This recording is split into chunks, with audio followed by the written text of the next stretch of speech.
I think you need three sort of main components in terms of being an exceptional merchandiser, and one is the analytical part of it, and being able to see numbers and patterns, etc. One is the commercial side of it, so that is the the ability to trade and maximize profit from what you've got, and the third is that understanding of the customer and an appreciation of aesthetics.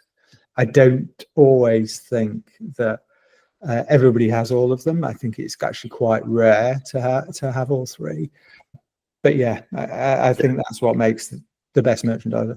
I always say you're a better merchandiser when you're having a hard time, or when the business is having a hard time, than when it's having an easy time. Because obviously fueling the business when it's flying is relatively easy. Trying to eke out the most amount of profit from stock when it's difficult takes a lot more skill. But merchandisers, by their very nature, are inquisitive. You've got increased complexity, whether it be SKU width, locations, channels, different commercial methods, whether it be own buy or drop ship or seller return, different geographies with different demographics and different shopping behaviors, and the problems of a market where probably supply still outweighs demand, tight and tighter margins that retailers are working on. Competition is still as fierce as it ever has been, if not more fierce.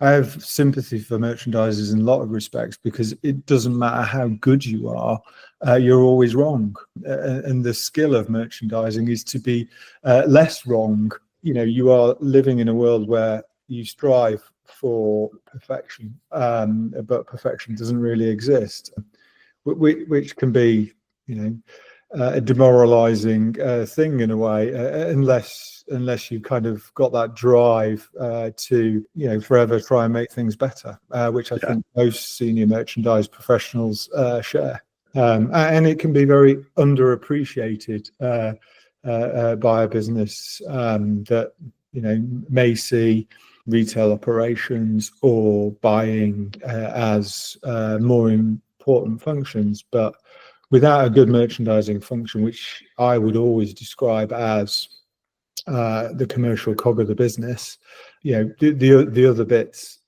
aren't as effective.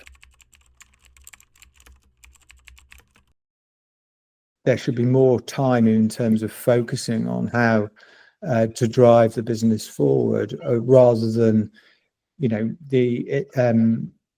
necessarily the detail. And that's a challenge for merchandisers always, how to be strategic whilst also being a master of the detail, which is what they obviously need to do. The reality is they just don't have enough time to go down to the granular level and understand supply and demand at the lowest level. They just don't have the time.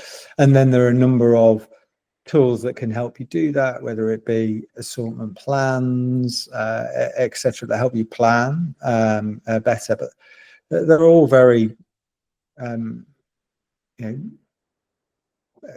creating too much of a line drawing of how the house should be, rather than a sketch drawing of how the house should be. They tend to be fixed and modular, and customers and demand isn't really like that.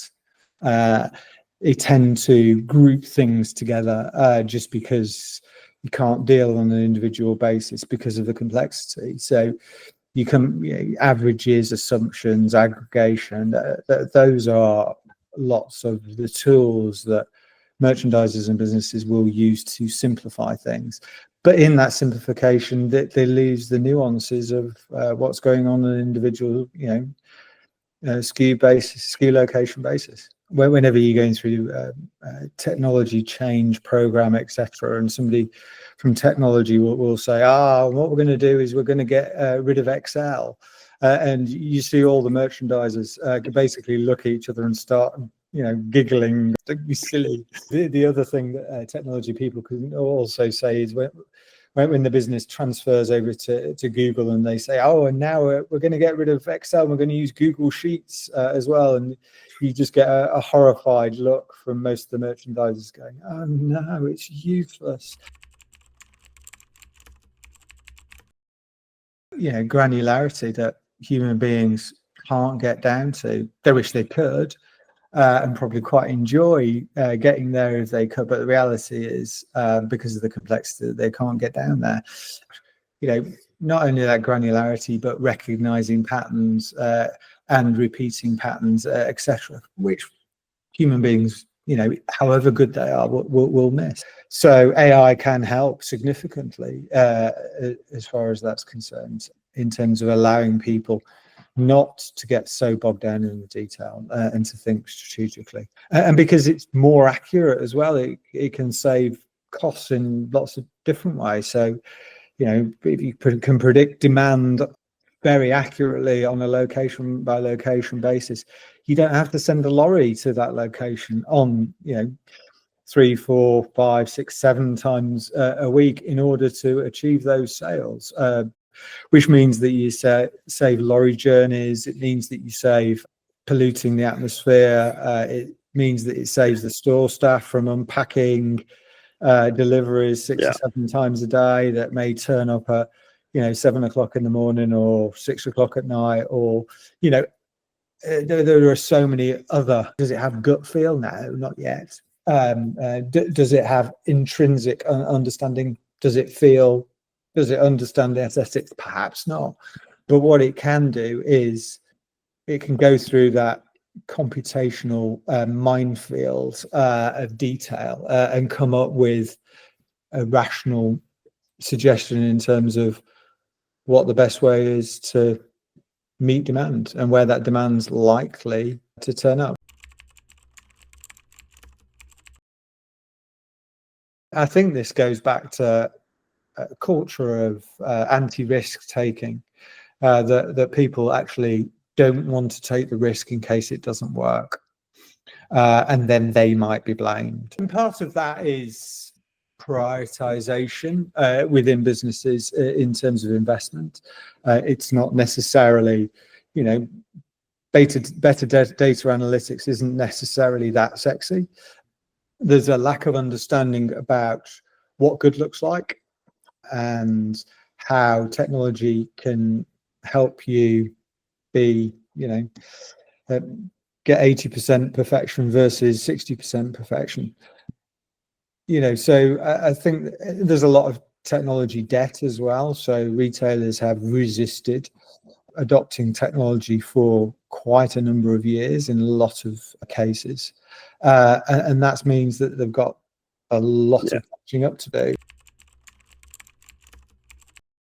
I mean, you've got to take them on the journey. I mean, you've got to fundamentally believe in it. One of the reasons I fundamentally believe in it is because I've implemented and see the transformative effects that, AI allocation and replenishment can have on a business. So I think you can very confidently say that it's going to pay back as quick, if not quicker, than any other thing that they choose to do. I also would say, although there is change involved, you're not talking about the level of transformative change required in a new ERP system or anything like that. There are so many different case studies of businesses that have implemented something like this to, transformative effects. I mean, it is no accident. It's no accident that the Gartner recommend it in terms of improving your overall supply chain performance and delivery. But there aren't many businesses that have implemented it and then decided to go back to allocating 70% of it on an in-max basis. And there must be a reason for that. Must be.